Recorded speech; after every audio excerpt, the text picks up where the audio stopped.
So welcome everybody, and a particularly warm welcome to everybody after our parliamentary break, and also to our panel. We've got a brilliant panel lined up. We've got 6 speakers, so we're going to be off at the trot.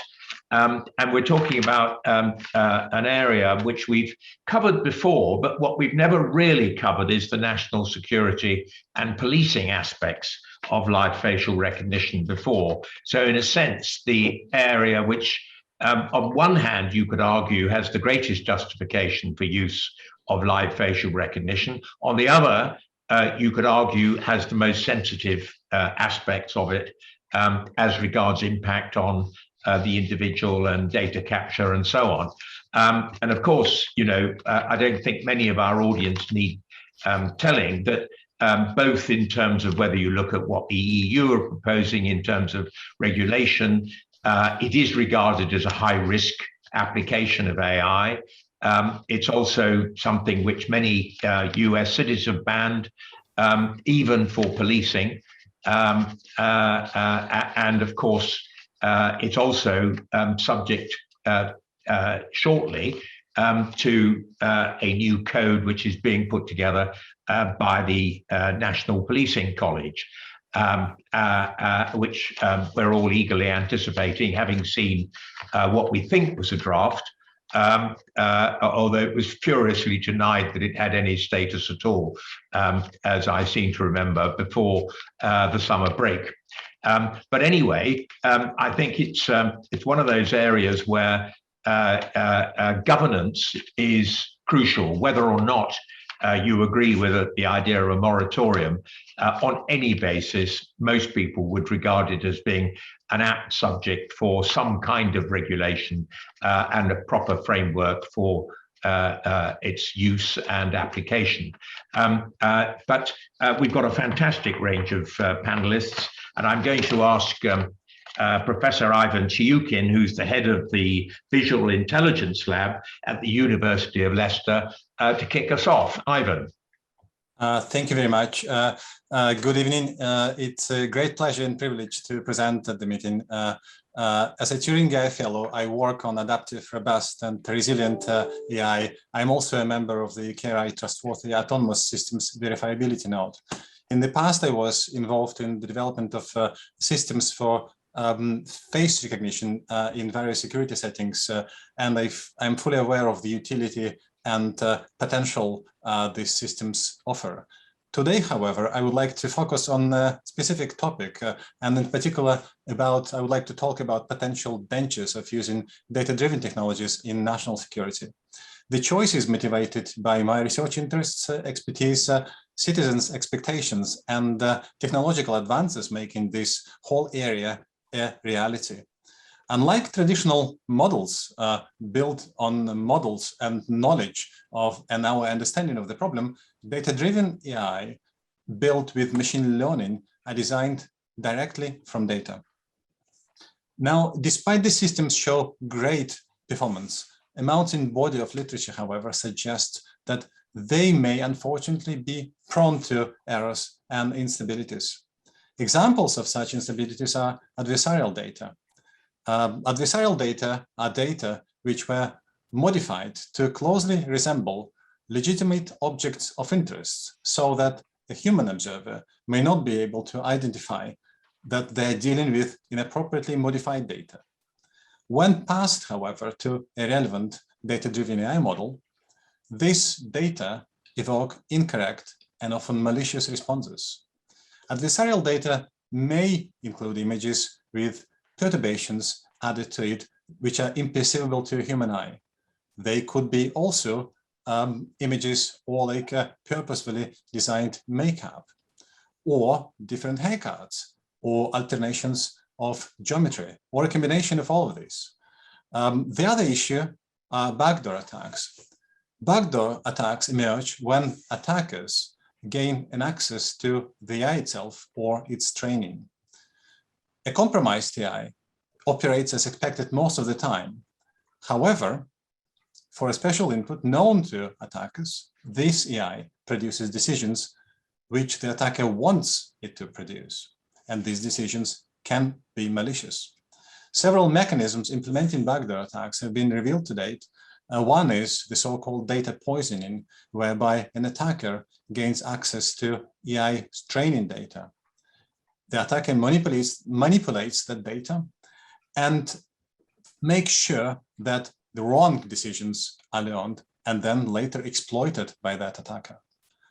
The other mechanism is the so-called stealth attack, where an attacker gains an access to the model itself and plants a fault there physically by, for example, replacing just a single element, a single neuron in a deep learning model, if a deep learning model is used. Alarmingly, as we have shown in our work, these vulnerabilities are quite difficult to spot from input-output observations. Vulnerabilities which I mentioned highlight pathways to safeguard against them. I would therefore like to list 5 points which may be worth considering. Safeguarding data.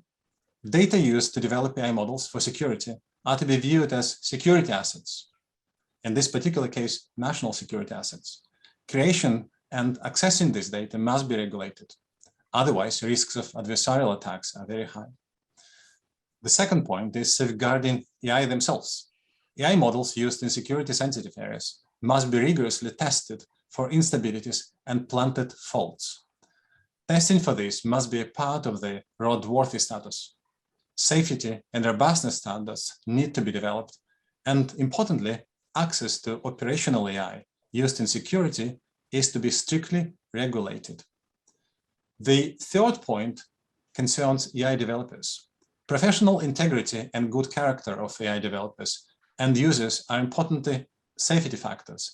This is especially important in view of the dangers of backdoor attacks. An appropriate code of conduct needs to be developed and used throughout the industry. The fourth point is that the citizens' understanding and cooperation are important to prevent a never-ending arms race, whereby citizens use makeup or cloth patterns to prevent face recognition systems to detect a face in the first place. And open public consultation is needed to establish acceptable limits for using such technologies. And the last point is dealing with errors and assigning responsibility. There must be mechanisms enabling to correct errors immediately and at scale if needed, after they are identified. If things go wrong, determining who is responsible for errors is absolutely important. Is this always a developer? Is this a user? Or is this decided on a case-by-case basis? Thank you very much for listening.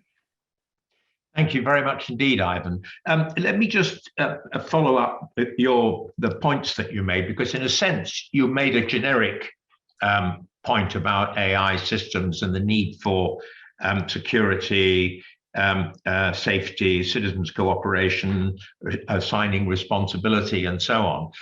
But do you think that live facial recognition systems are any more vulnerable than other forms of AI which are used by security services? Well, it's a very interesting question. I think my answer would be this. In the open domain, many papers exist which specifically attack systems that classify objects. And AI systems for facial recognitions are just a subclass of those. All the tool chains which are used to generate those attacks have already been developed. And that's a concern. And that's why I suggest that despite, of course, we understand and we fully accept the utility of those systems for security applications, there are some limitations in view of the safety vulnerabilities for those systems themselves.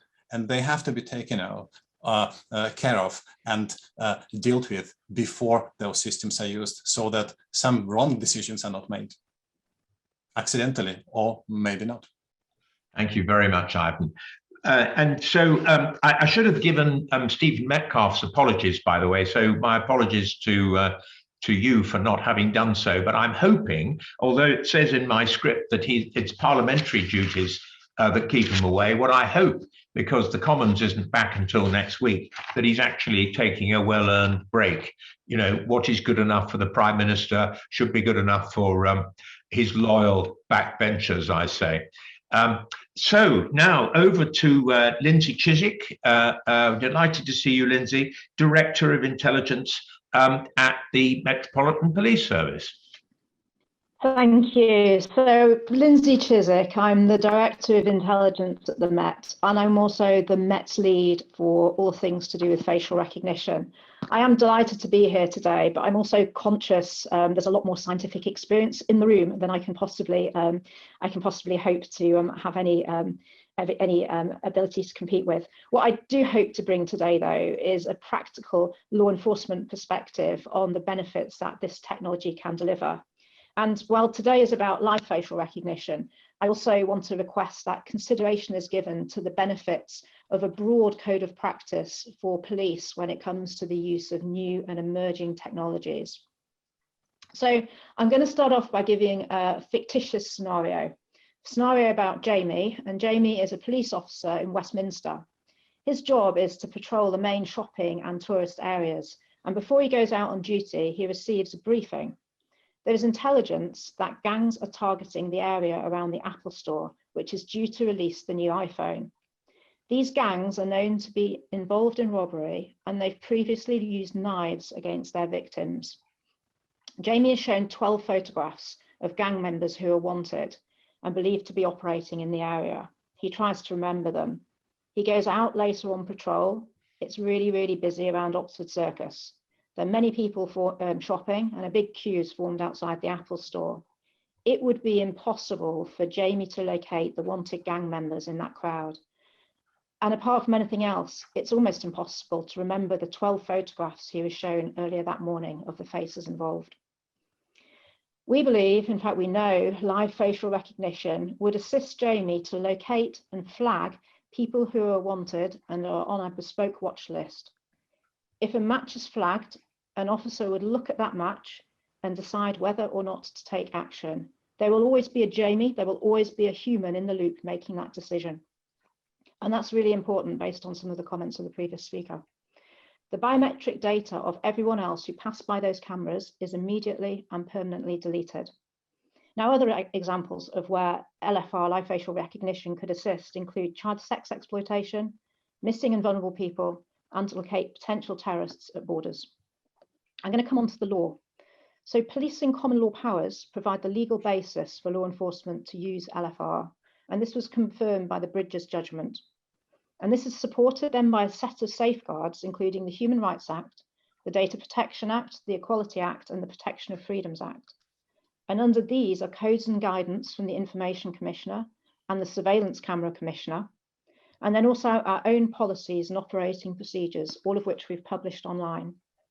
Now, earlier, Lord Clement-Jones mentioned a potential code by the College of Policing. Actually, that's not a code, it's authorised professional practice. And it's fairly practical policy on how police should deploy facial recognition technology. It is under consultation still, and I think the college are looking to publish towards the end of the year. So, to conclude, we recognise that when police use technology, it must be both accessible and foreseeable to the public, and the police don't use it lightly. The public need, on broad terms, to work out how it is used and how it applies to them. The public also need to be assured of its accuracy and any potential bias, and that any potential bias in that technology is understood and mitigated. And that is why, moving on, that we would support some sort of tech-agnostic code that may help us with some of this. For live facial recognition, we've done this very much at the project level. A tech-agnostic code, we feel, could incorporate new emerging technologies and provide guiding principles to policing, covering areas such as how we should introduce new technologies, guidance on ethical frameworks for decision-making, guiding principles around transparency, and also principles around engagement with the tech industry. And I think that's an important one to mention today. It would also provide an opportunity for further parliamentary debate, an important debate that policing can be a part of, but it's not for policing to decide where the boundaries lie between privacy and security. Thank you. Thank you very much indeed, Lindsey. Really interesting, because in a way, you seem to be making a distinction between the College of Policing practice guide, whatever we call it, and your tech agnostic code. Now, where for the uninitiated like me, what's the difference? And you know, we were promised this College of Policing document, perhaps to not give it any particular name, as an answer, essentially, to some of the issues that came out of Bridges, which I hope most people remember as being the South Wales police case, where the court criticised the use of LFR in a particular case, and where I think, you know, police forces have drawn lessons from in their plans to use LFR in future. But what's the difference between the two concepts? Because nobody in government has promised us a tech agnostic code which covers the ground that you're talking about, unless it's the College of Policing document. No, and I'm talking about something broader. So the College of Policing issues across lots of different disciplines something called authorised professional practice, and that is overarching guidance that police officers work to at a fairly tactical level. So it'll talk about things like positioning of the cameras if you're going to deploy live facial recognition on the street. It will talk about things like deletion of the imagery, that kind of thing. When I talk about a code, I'm lifting it above live facial recognition. And if in my mind, you have policing common law power, which is the legal basis for not only live facial recognition, but other new and emerging technology potentially as well. Underneath, there are a rich tapestry of safeguards. So the Human Rights Act, the Data Protection Act. And then underneath that, there's force policy with, once it's signed off, the authorised professional practice.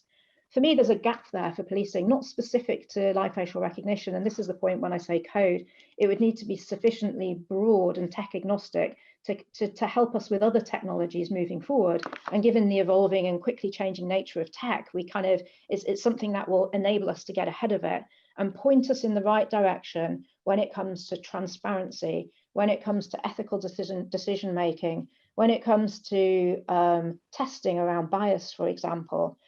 How we engage the tech industry around things like algorithms. Not all tech companies are understandably happy to share what sits behind their algorithm, what training data sets have been used.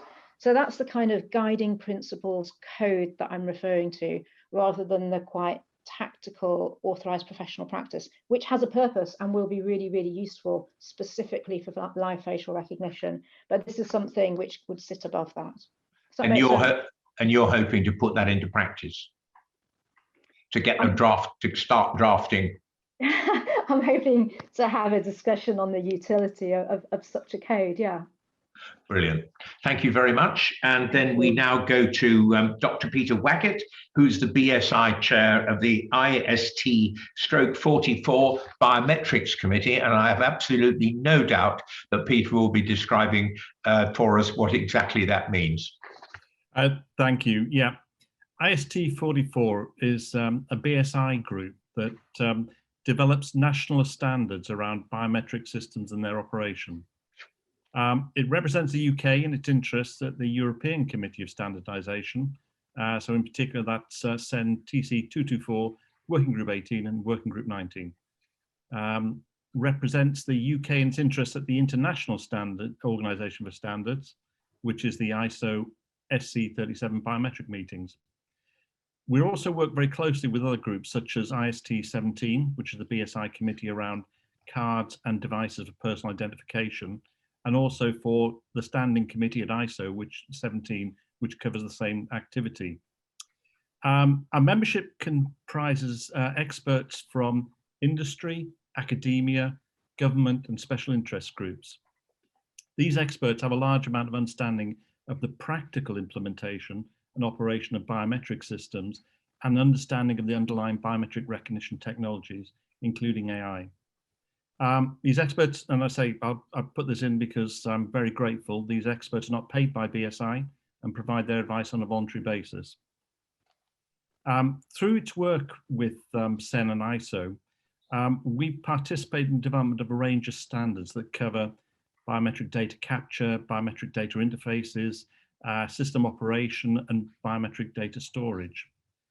Standards are internationally recognized and are needed to support the use of systems that cover, for example, passports, driving licenses, and provide seamless identification across national and international boundaries. The information, though, contained in these standards is necessarily very detailed and requires background knowledge to ensure that it's all interpreted correctly, and it meets the purpose of the standards, which are developed systems that are safe, secure, widely accepted and understood, and transferable. Now, public acceptance of biometric technologies has increased over time through the wide-scale deployment of devices such as, smartphones, tablets, all of these different devices that use such technologies. And this has also meant that the number of organizations using such technologies have also increased over time. So if we go back in time to 2011, we recognized this trend and produced a UK Code of Practice for the implementation of biometric systems, I think called PAS 92. The production of this was sponsored and supported by the Home Office, and the purpose was to provide a short reference document for established implementers, but also a clear start point for any new users of biometric activity to use. So intended to be easy to understand, provide a clear roadmap for new implementations through wider standards landscape, provide a checklist of activities to ensure they complied with existing rules and regulation, and be as jargon-free as possible. So the development, though, of biometric systems since 2011, using new technologies such as artificial intelligence, and also the wide-scale use of technologies across a range of different users, I think as pointing us to a point where we've got the same situation we had in 2011, which was that we really need to go around that activity and revise and take account of the new technologies and the new use cases. So really, I guess my plea and my point is that we should look at something like PAS 92 and respectfully request support from the parliamentary group to revise it to include these new technologies. And having heard what Lindsey said, I'm hoping that this would also be something that would be useful to the College of Policing and something to base their activities on. Désirée, thank you very much.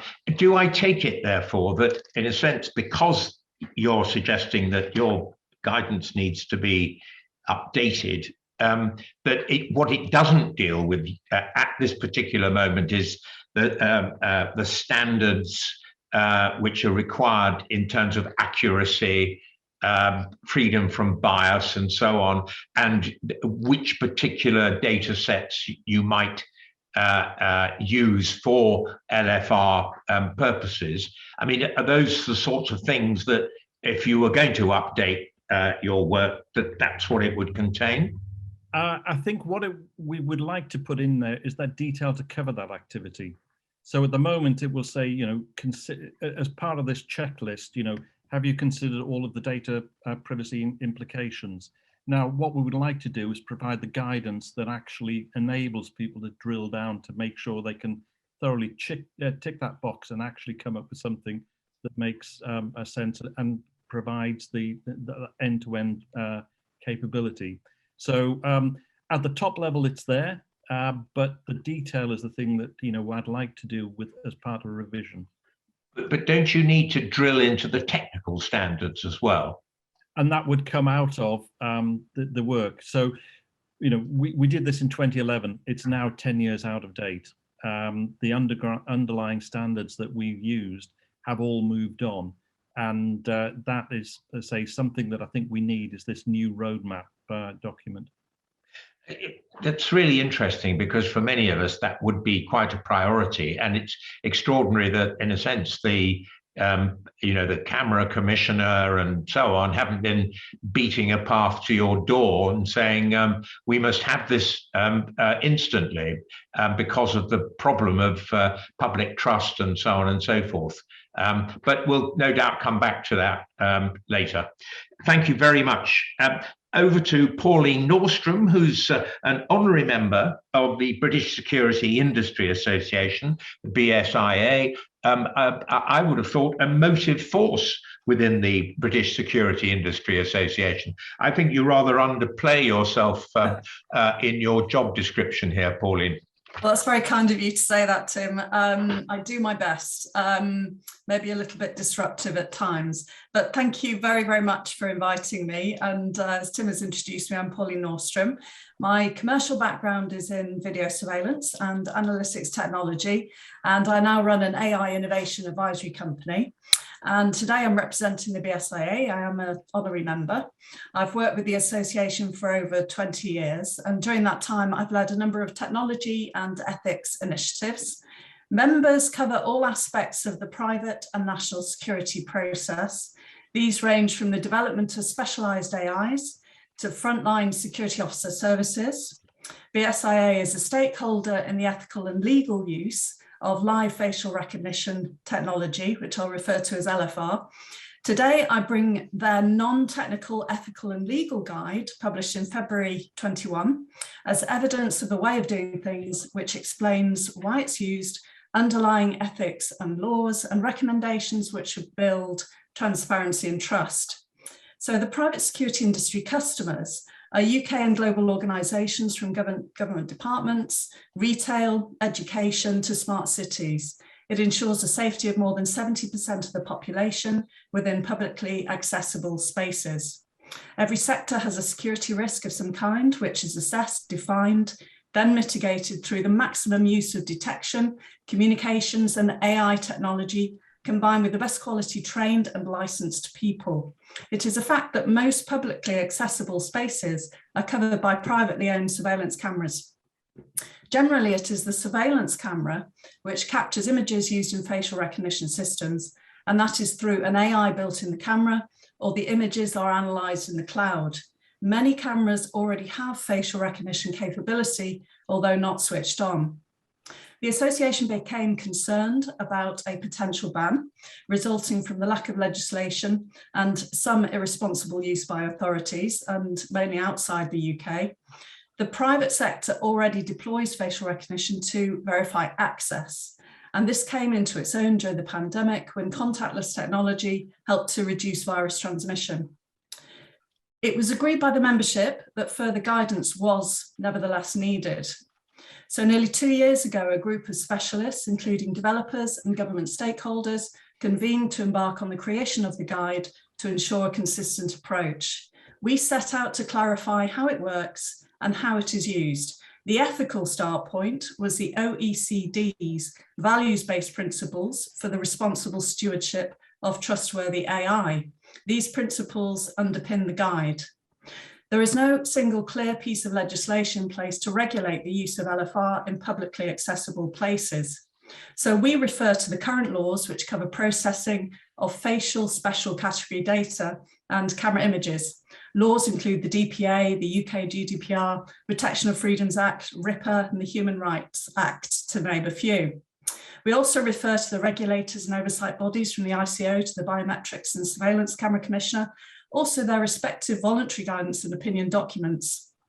We set out the meaning of the one-to-one verification to determine is it you, and one-to-many identification to determine who is it.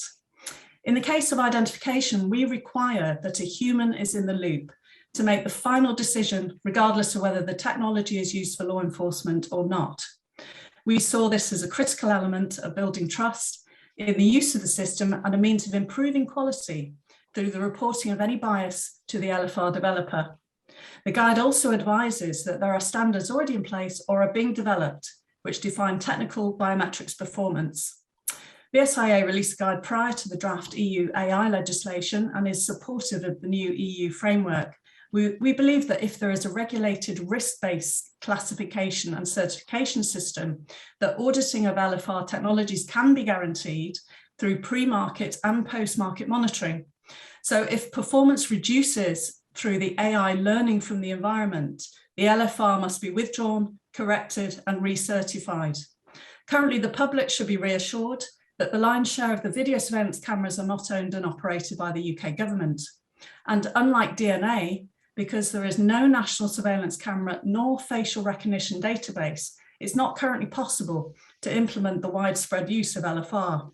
However, if it is used, individuals and communities should be reassured that they are safer in public places as a result, and only if they can make informed decisions about consent.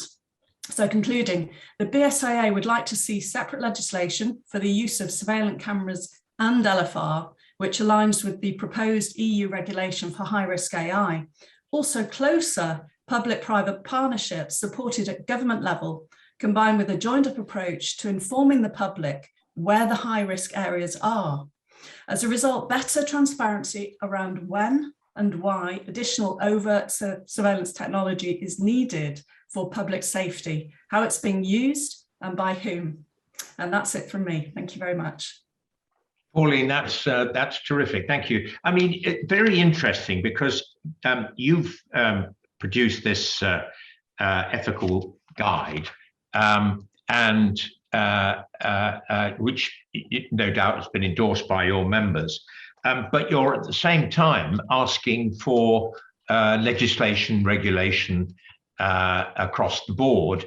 And is that because, you know, it's not a comfortable position to be in? You would prefer to have regulation that made it clear what was required, rather than having to, in a sense, quotes, police yourselves?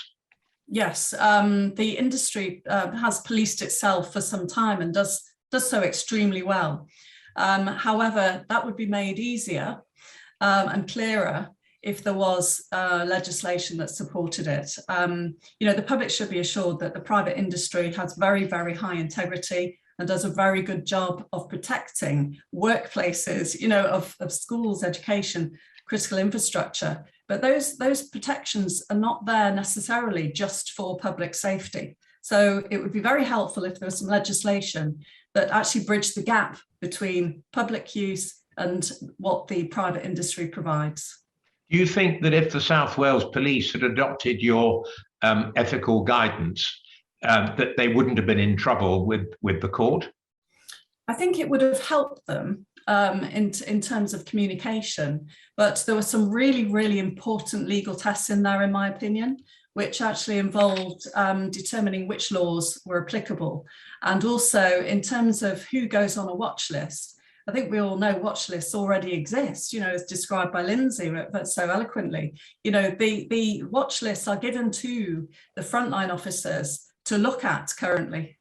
So who puts those together? You know, if a watch list is used in facial recognition, is it the same one? And I think this is where the case brought out some of those points in detail and were very helpful. Great, thank you. And could everybody, just to remind you, could you put your questions in the Q&A? What we'd love to have is a torrent of questions in the Q&A that we can throw at our panelists when they've concluded their remarks. So please do, and we've already had some good provocative questions, so please keep them coming. Thank you very much. And now we're on to Lucy Holmes, who's the Managing Director of Omni Telemetry and an Associate Partner of 87 Holdings Limited. Again, Lucy, I'm sure you'll explain what that runic title for a company is. I know, I need a longer business card. Hi everyone, my name is Lucy Holmes, Managing Director of Omni Telemetry. For those of you who don't know who we are, Omni's main purpose is to use data to drive labour and energy efficiency within buildings to optimise performance and reduce waste. Within this space, the question of live facial recognition is particularly interesting, as most of the buildings we work with are very concerned about who is able to access their building or parts of their building, which often contain highly sensitive and confidential information. However, they're also concerned that those people those people that are allowed to access the information are then not subject to lots of surveillance due to the fact that this surveillance has the potential to be leaked or get in the wrong hands, or that's the perception anyway.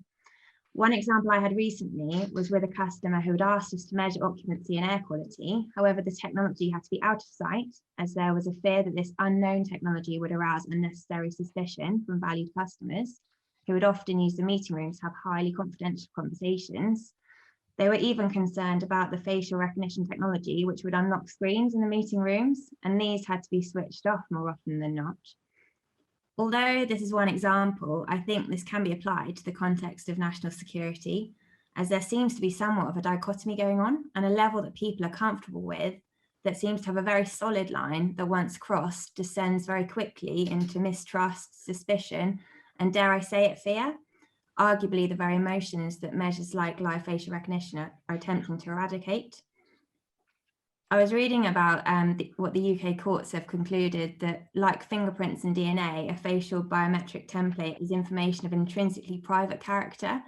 Now, I'm sure the majority of us would not be super happy if before we entered a building or a shopping outlet or even walked down the street, we had to submit a sample of our DNA. But at least in this instance, we would have the opportunity to opt in or opt out of that. And if we deemed that the risk of having our DNA captured, however quickly we were told it would be deleted, outweighed the benefit of being able to walk down that street, we could choose not to do it. Now, this is a really extreme analogy, but it serves to illustrate the point that unlike this representation, in the case of LFR on a mass scale, we rarely have this choice. We cannot easily opt in or opt out of having this intrinsically private character captured. The apparent lack of transparency, I think, is intrinsic to feelings of mistrust around LFR. And despite the majority of us not being a threat to national security as we go about our day-to-day business, I can't help but think that for a technology to truly realise its benefits, building public trust and confidence is key. We only need to go back to the A-level algorithm fiasco to highlight this point. A new technology, or certainly a new application of a technology that did not engender public trust, was not completely transparent and therefore was arguably bound to fail in its usage. Now, I am left slightly tongue-in-cheek with a residual feeling that if the algorithm had given all the students their expected or higher than expected grades, would we have had the level of outcry we did? But nonetheless, you've got to think that in the context of LFR being used for national security, where the implications are potentially considerably greater, the potential ramifications of even the slightest whiff of gender, race, political, or any other bias would be severe. Do I think that LFR could contribute to measures taken to ensure national security? Yes, absolutely. But as Lindsey mentioned in her speech about the public needing to know how this technology is used and how it applies to them, I do not think the bar has been met yet in terms of engendering public trust and confidence. And I do support the recommendation for transparency to begin to work towards this.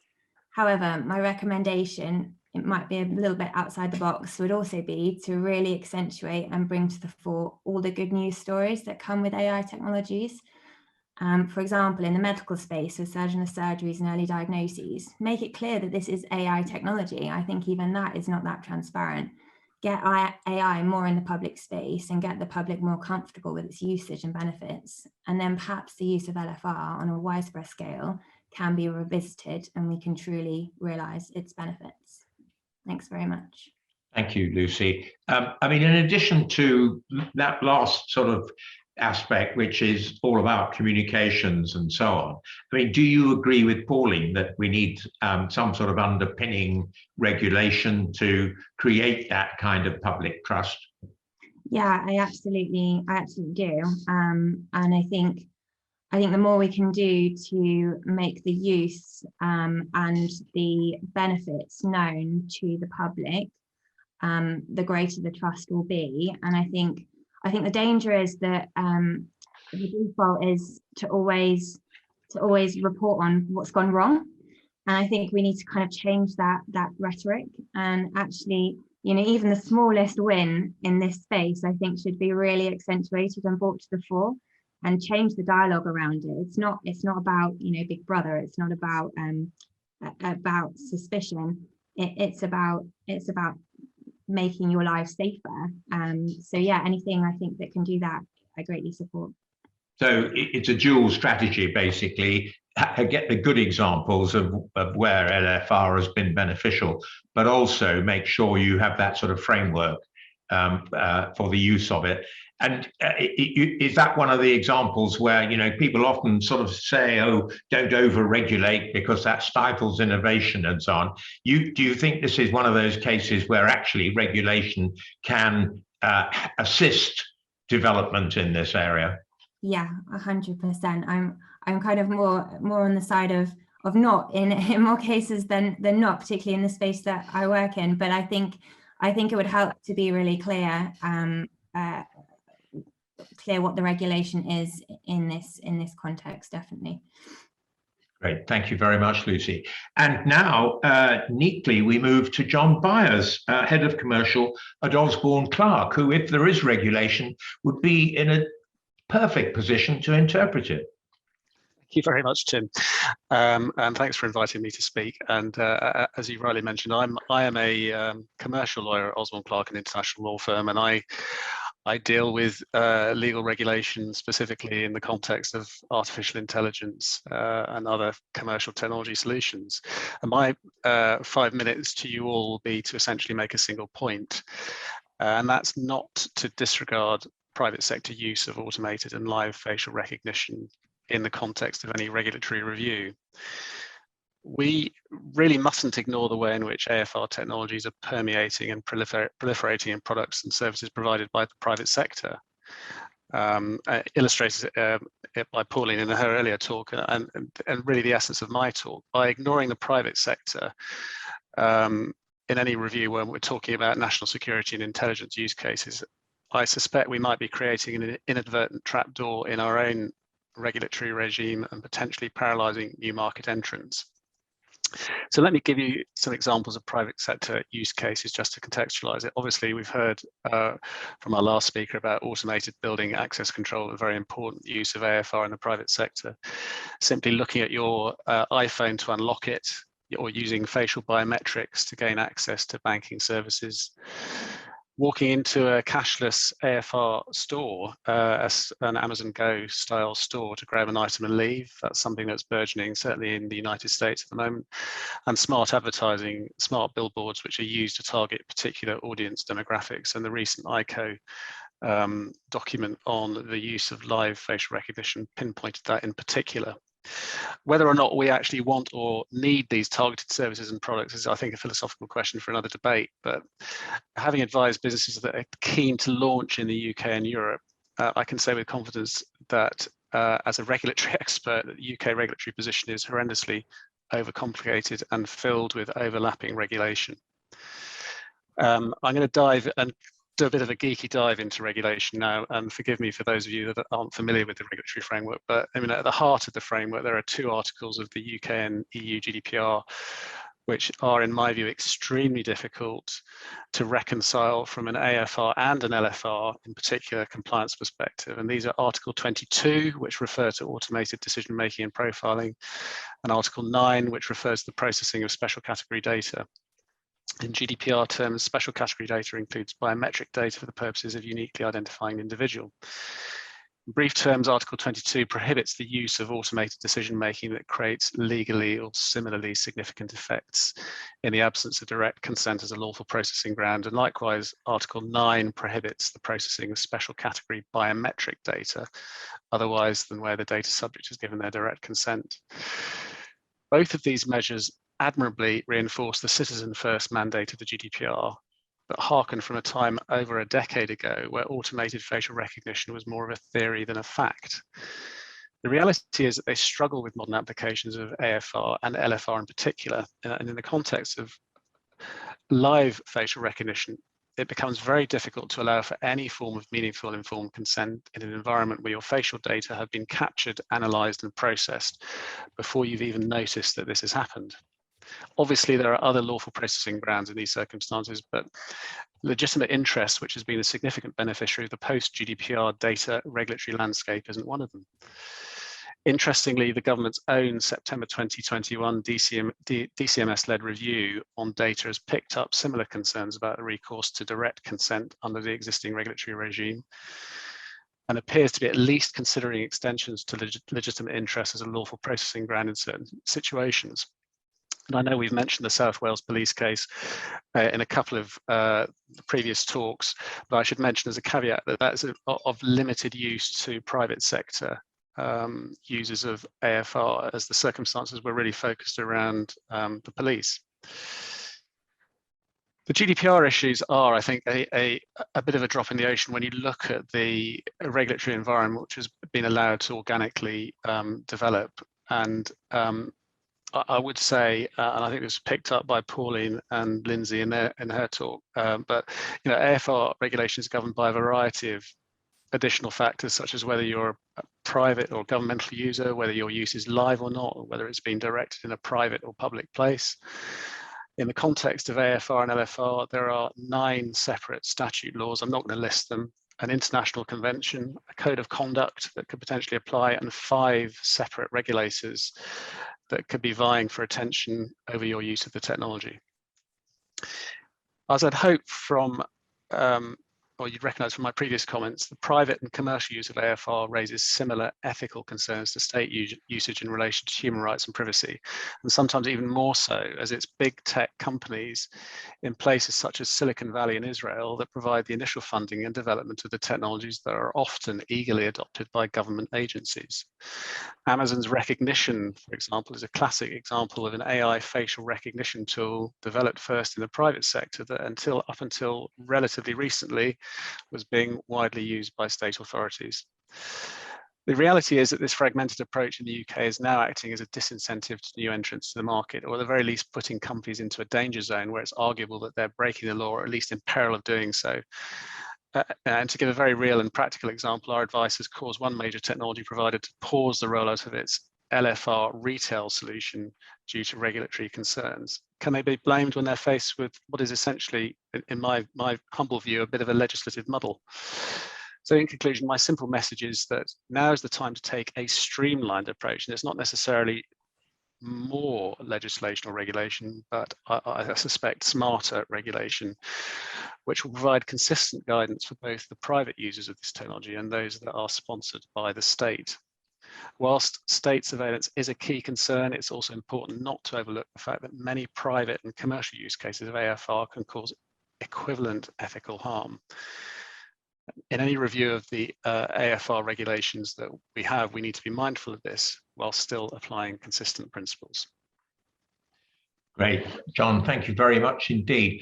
I mean, why, this is, $64,000 question really, given the legal and ethical minefield currently surrounding the introduction of some of these new technologies, and given that, it's governments quite often regulate in order to encourage particular use of technologies. I mean, for instance, with the autonomous vehicles legislation, the fixing of liability on insurance companies was something which actually helped develop the automated vehicle industry in the UK.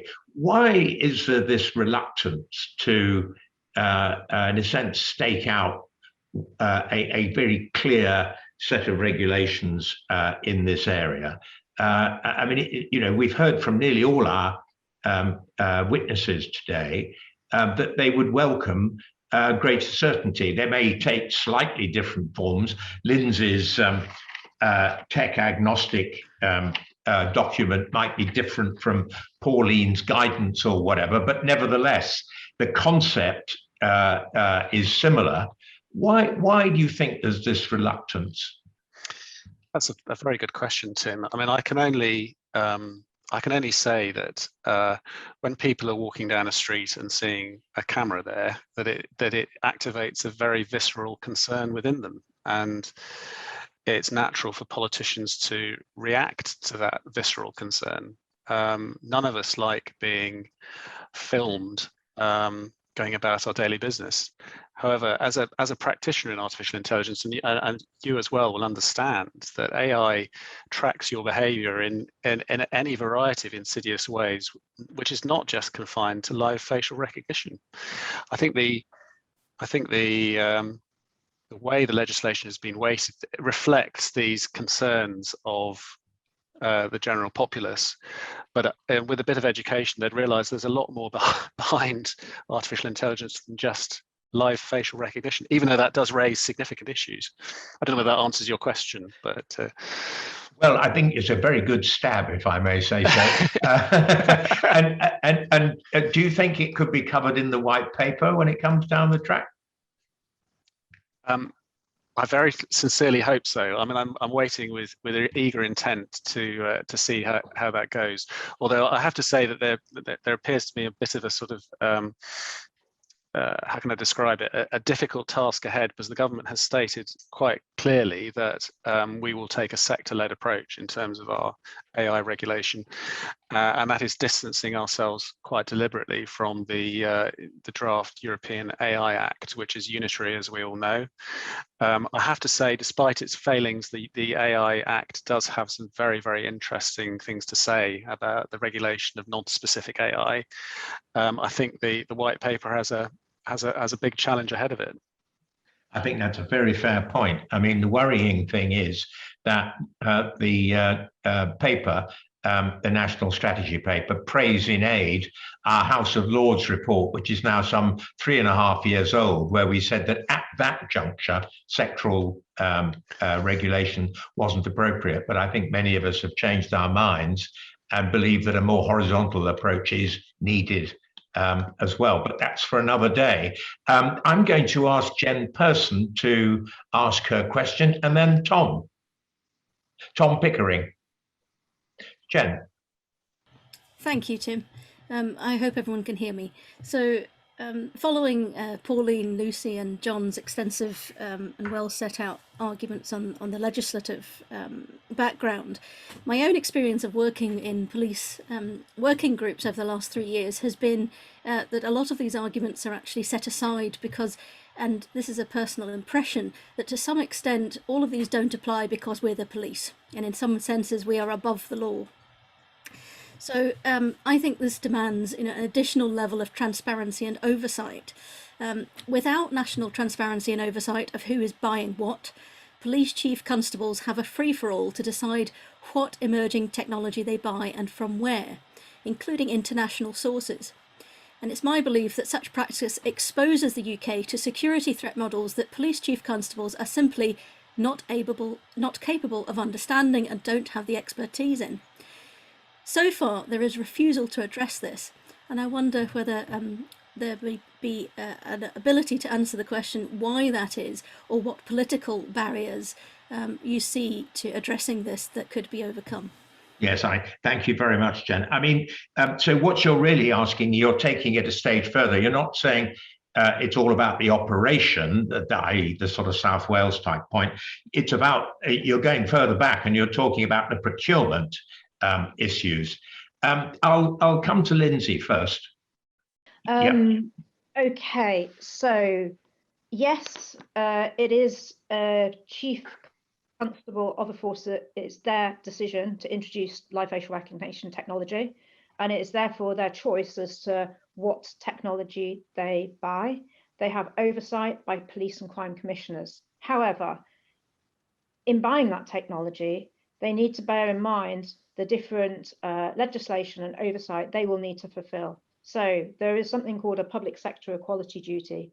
That is an ongoing duty on the police, which means they need to, on an ongoing basis, work to understand the accuracy, first of all, and potential bias in their systems, and then be able to mitigate it. So this is starting to put certain requirements in place when it comes to choosing what technology they buy. Other things to bear in mind are the advice from the ICO opinion on this, surveillance camera commissioner opinion on this, and the other really important document that you need is a data protection impact assessment. In that data protection impact assessment, you've got to set out exactly how your technology will be processing the data. So the combination of an equality impact assessment and a data impact assessment kind of means you are starting to be restricted by what technology you can buy. So from a Met point of view, we took technology, we looked at national testing. So we looked at the National Institute of Standards and Technology. We looked at how the algorithm performed there. We did some of our own in-house testing, and we have some more testing plans down the line. And this is where we struggle. And this, if I come back to the ask for a tech agnostic code of practice, where we struggle is understanding the algorithm and testing data that some companies use. And understanding that testing in a lab is really quite different to testing in an operational scenario when you're using it on the street. So yes, in theory, to answer your question, a police chief does have a choice as to what they buy, but it's not an open choice. You are restricted by, and quite rightly so, the various layers of oversight and expectation that are required for you in order to fulfill data and equalities legislation. Hopefully that makes sense. Thank you, Lindsey. Any other member of the panel want to have a comment? Omni as a supplier, or Pauline from the industry? Pauline. Yes, it's a really great question and understandable concerns, actually. I would suggest that some of the points I made in my talk, which were related to closer public-private sector partnerships, may help to address some of these issues. The private security industry is ready, waiting, for the phone call, to explain this technology and what we're doing about testing, what we're doing about correcting bias. And most of all, it's our belief that the EU AI framework, which sets out a requirement for pre-market ex-ante and CE marking, which is a special stamp of approval to a given set of requirements, is implemented. So at the moment, the landscape is very difficult, and I could understand the problem that a chief constable may have if they don't understand the technology. If they don't understand it, how can they possibly challenge it? So the private industry is here, ready, waiting to help with that. And then I've got Ivan and Lucy. Thank you, Pauline. Hi.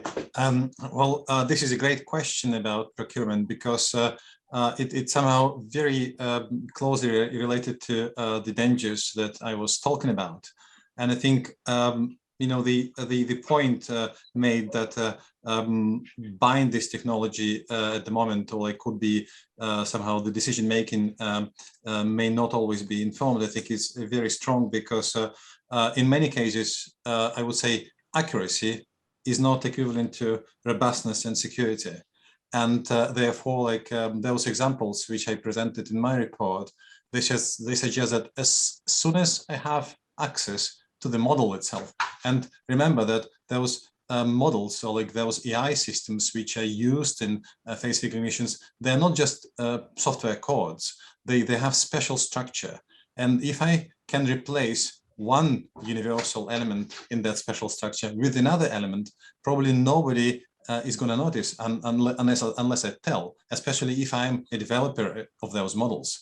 And therefore, the very important considerations need to be somehow put in place before an appropriate supplier is chosen. And that's exactly what I was talking about. I think that's a major issue if you open that to third parties which are not regulated.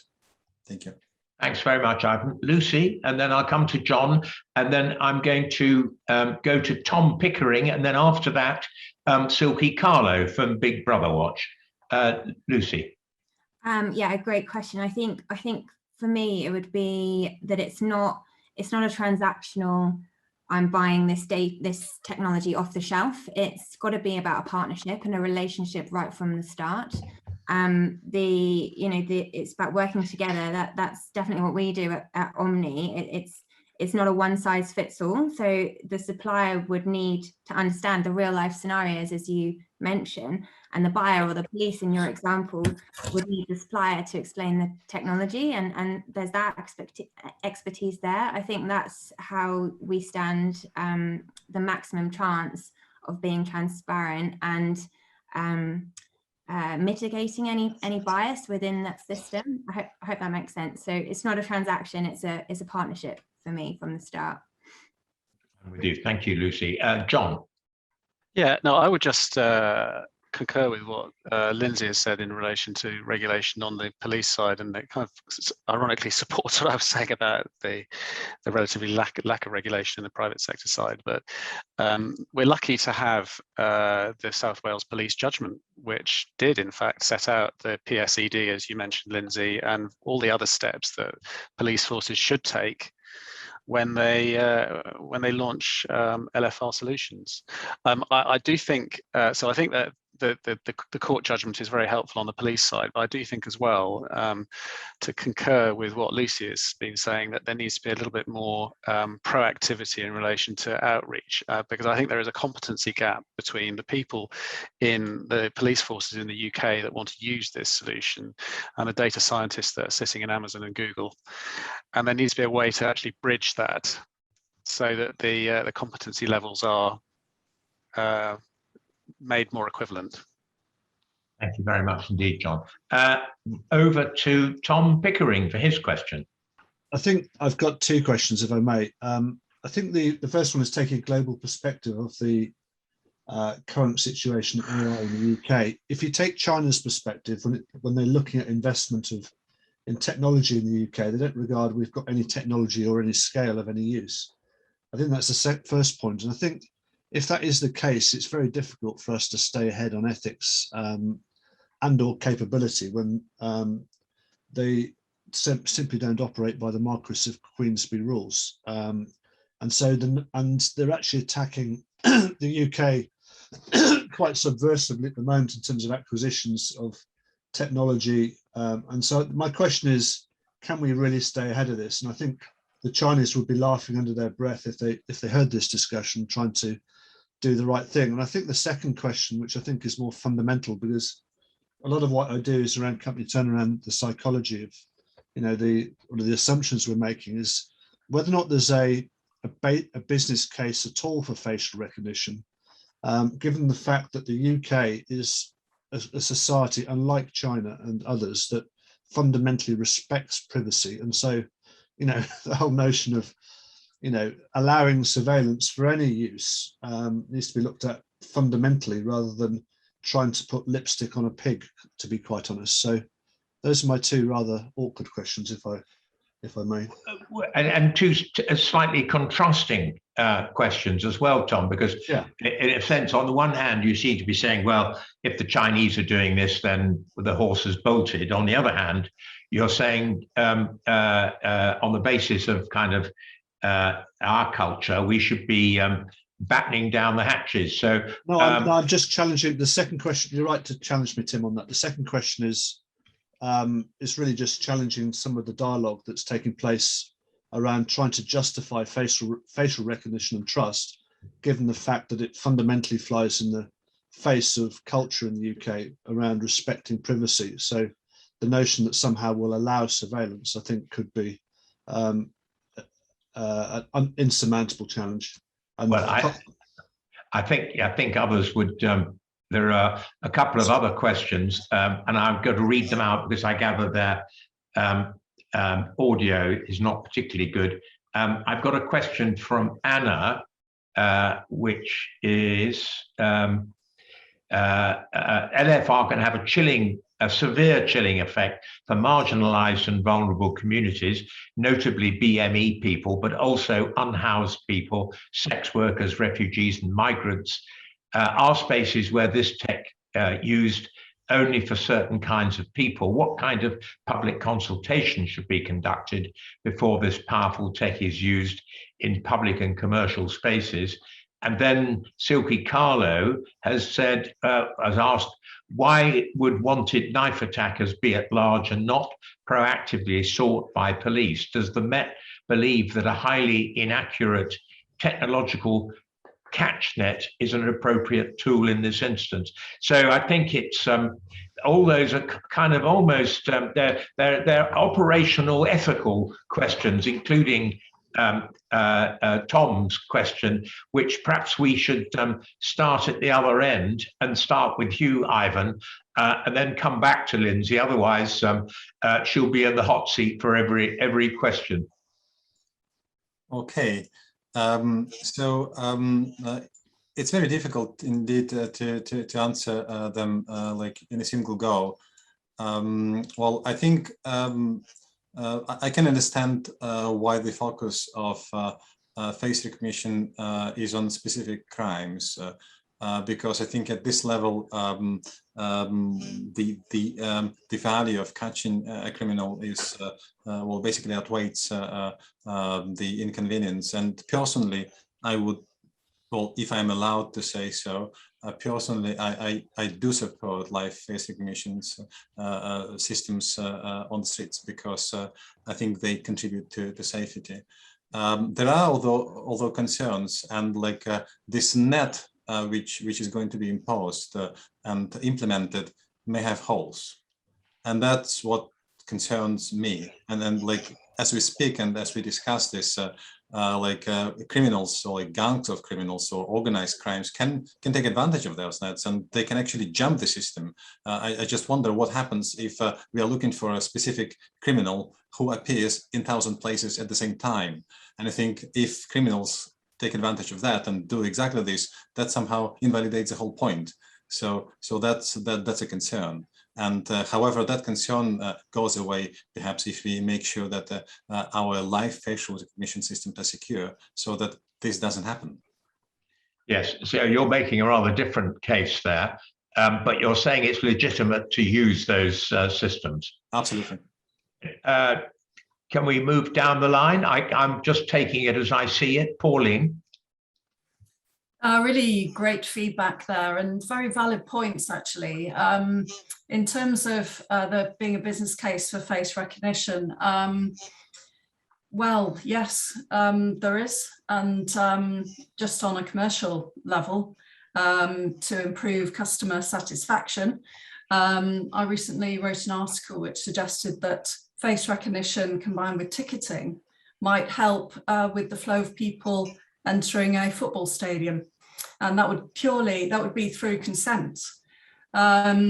Also, you know, the LFR use, you know, to marginalise, it shouldn't be used in that way, which is why we need regulation. And what public consultation is there? Well, this is why there are data protection impact assessments done. And to Silky Carlo's point, why are knife attackers at large? Well, there are lots of knife attackers and bad people on the streets. The streets aren't safe, and the police cannot be everywhere. And my view is that the legislation should support the ethical and legal use of technology that keeps people safe. So it's possible to walk around in this country and not be attacked by anyone. Peter, I'm going to come to you because we haven't had the benefit of your answers yet. I mean, how does this fit within a sort of set of standards that a BSI committee can deal with? I mean, does the BSI itself deal with ethical issues, or is it all about technical standards? It's a mix of the two. And one of the challenges that we have is that unless we've got a clear, quite often the technology can do whatever implementation you want, but it needs to be guided by a clear set of ethical guidelines. Now, you know, some of those, you know, we can all articulate, you know, lack of bias, lack of any kind of digital divide on some of these activities. But really what we need is a firm framework to work against, and then we can build the system that will meet that framework. So in some respects, and it sounds like I'm ducking the issue, which I am, you know, we really will implement what is put in place, but we do need that certainty to do the implementation. Thank you very much. And over to you, Lucy. I think it all boils down to, as Pauline said, about consent, and it's having that opportunity to opt in or opt out.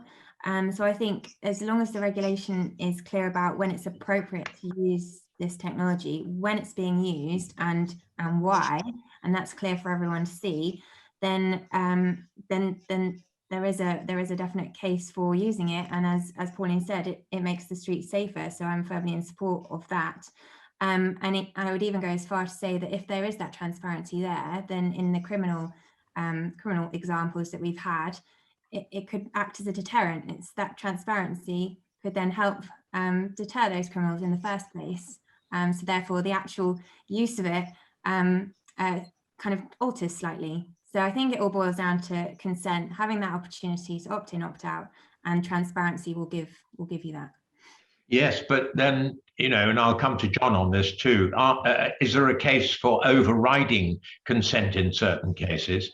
It's a pity that Silky can't be on audio, because Big Brother Watch had a demonstration, where they made sure that, in a sense, the public were aware of what was happening on an LFR pilot by the Met, as I recall, Lindsey. And that was an interesting situation, because it wasn't always clear that the public knew what was happening and indeed had consented. So consent is maybe implied rather than expressed in certain circumstances. So it's a bit of a difficult legal concept, that particularly under the GDPR. I don't know if you have a view on that, Lucy, or whether I should swiftly move on to John. No, I think that's our default, isn't it? It's because the GDPR, and I'm not saying that's right or wrong in either sense, but that's what we have as our guide at the moment. And potentially LFR needs to be viewed slightly differently. But because we're all ingrained with what GDPR is, that's where we go to first, rightly or wrongly. But this is different technology. I would argue this is a different application of that.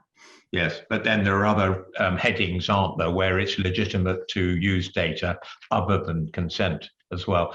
John. Yeah, Lucy, you made a very interesting point, and I was sort of musing as you were talking. I do feel that we've kind of walked ourselves up a data-led back alley, and all of the debates that we're having are driven by data and personal data. And it's very interesting to look at what other countries are doing in this space in terms of regulation. And Australia, for example, is thinking about a more human rights-led framework.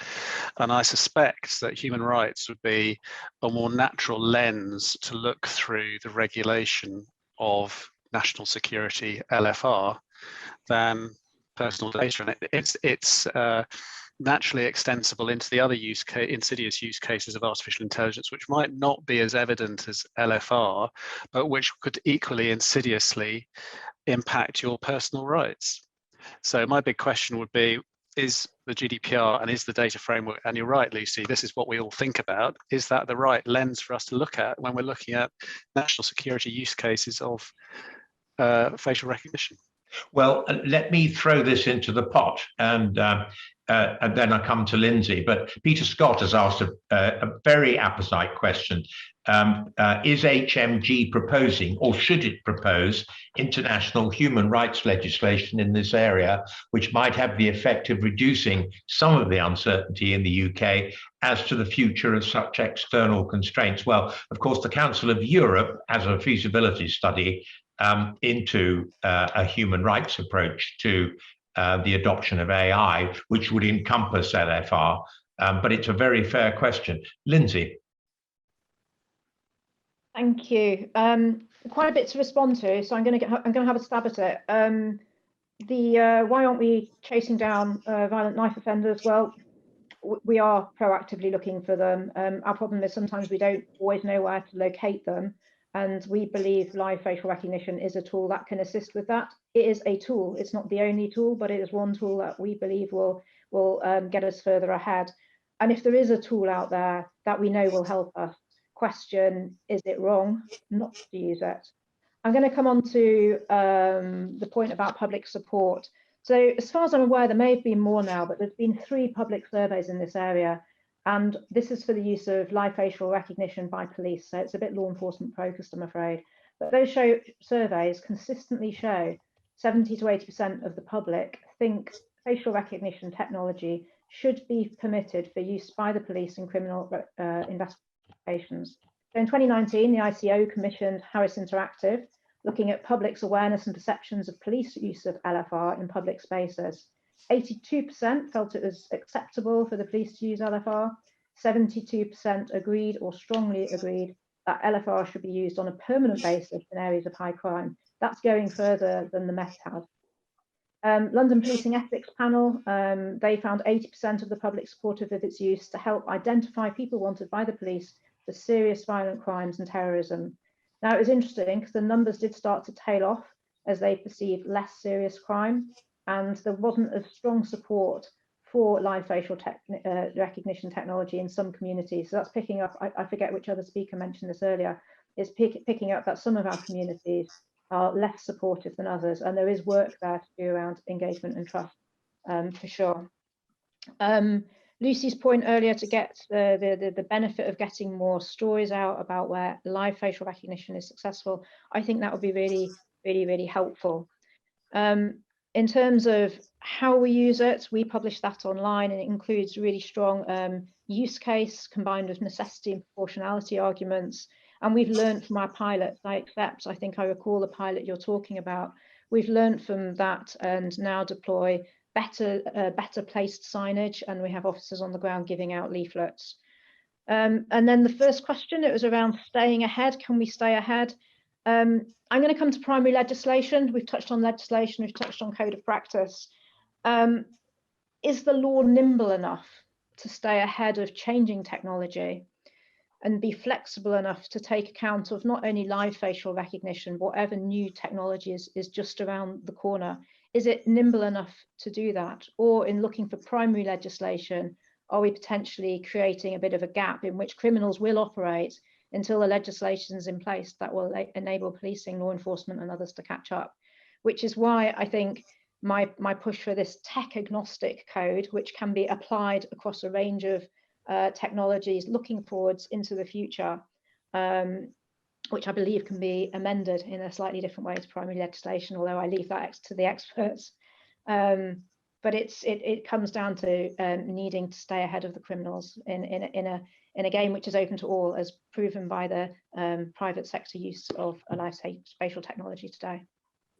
Thank you. Thank you very much, Lindsey. And what I'm going to do now is bring in Silky Carlo, who's got audio, because we've had a set of panelists with a very broad range of different approaches. But what we haven't had is an advocate for a moratorium on live facial recognition. And I wanted to ask Silky whether, in the light of what she'd heard from the panel, or maybe in spite of what she's heard from the panel, she would still advocate a moratorium on the use of LFR for public in public spaces. Silky. Hi, thank you. And that was a really interesting discussion. And you won't be surprised to hear me say, I think it's very strong evidence of why a moratorium is needed, because there are such complex issues at play here, serious rights issues, and I have to say still not a crystal clear business case. I also think there have been lots of missed opportunities to create to have more political debate about this and to legislate if that's what if police forces genuinely do want to continue and persist with live facial recognition.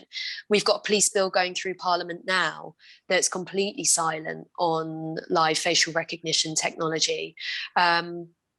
Now, I don't think that's good news as far as I'm concerned, because I don't want to see it legislated for. But if police forces are going to use it, then they will need to have some legislative safeguards without the kind of patchwork that John was talking about that is really, really difficult to navigate. I also don't know how much accuracy has moved on. I don't honestly think it has since live facial recognition was last used by police before the pandemic. I'm reminded of even the internal reviews that the Met did that found that there was a statistically significant gender bias on accuracy. And I can tell you as well, I mean, I think looking at this from just purely on an operational point of view, what Lindsey was saying about signage, I have observed most of the Metropolitan Police's deployments of live facial recognition. You're kind of in a catch-22, to be perfectly honest, because of course you have to have signage for over facial recognition to be used. And side note, when you talk about polls, you're sometimes referring to where covert powers would be used. When you're talking about terrorism, for example, we're talking about overt uses here. People, you aren't going to catch the fugitive knife criminal with signs and policemen handing out leaflets saying facial recognition this way.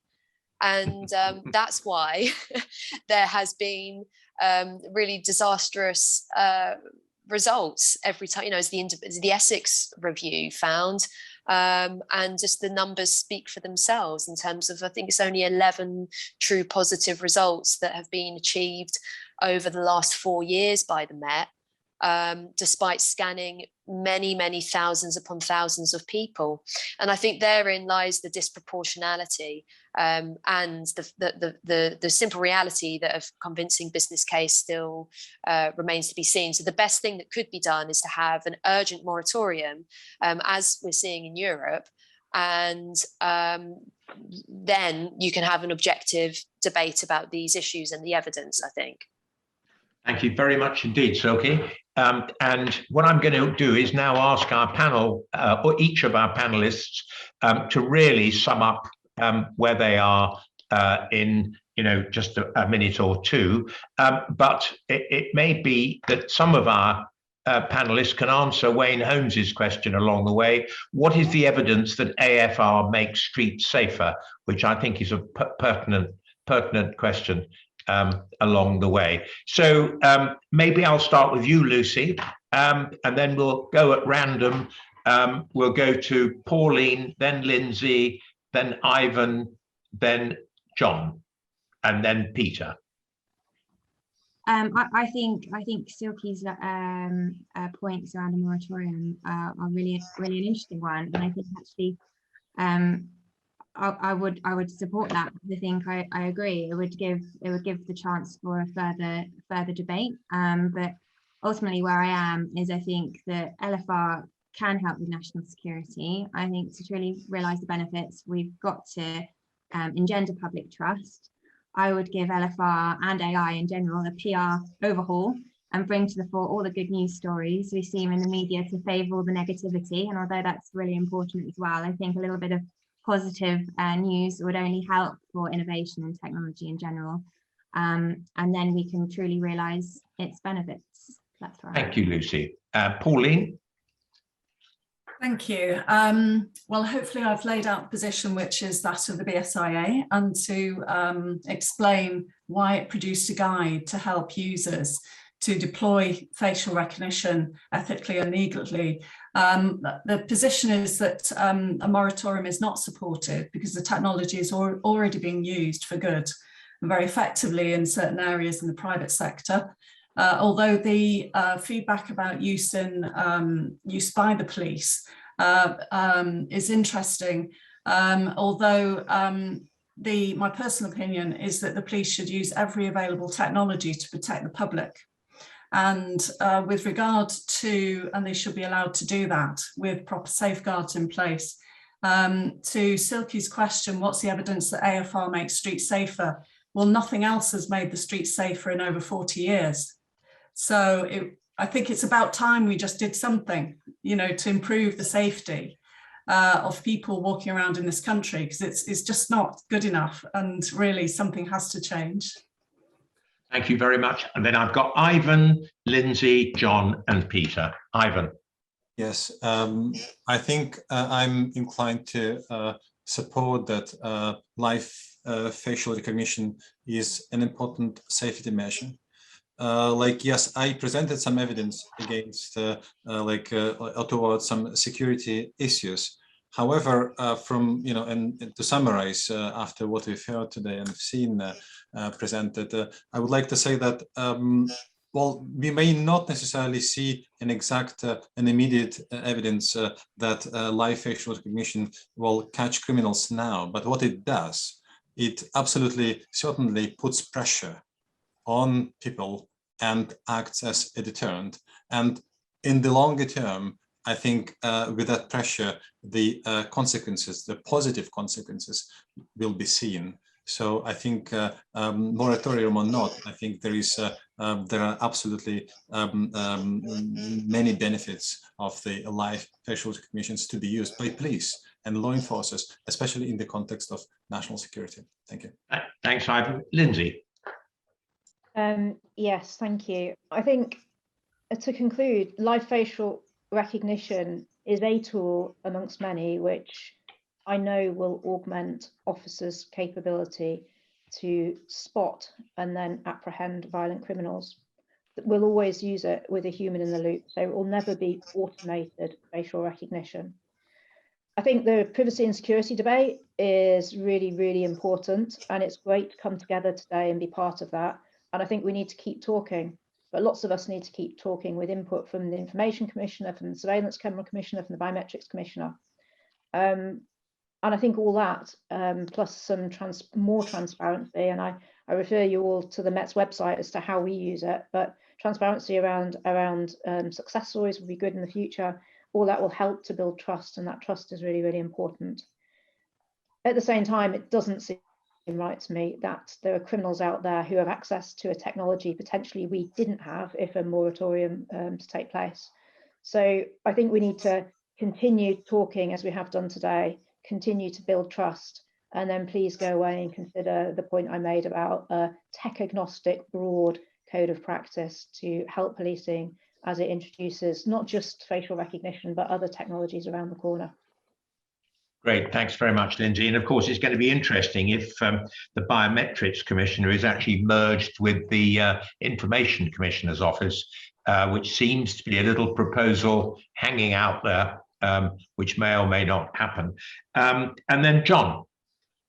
Thank you very much, Tim. Well, and I've listened to this debate with interest. I still maintain that the private sector is relatively underregulated when it comes to automated facial recognition, as opposed to the public sector and the state, such as the police. But I would reiterate the point that we need more intelligent regulation, not additional organic growth in the current structure. And to Silky's point about the accuracy of these systems, I think a clear accountability framework, and I'm picking up something that Leslie mentioned, potentially already exists in the nascent European AI regulation.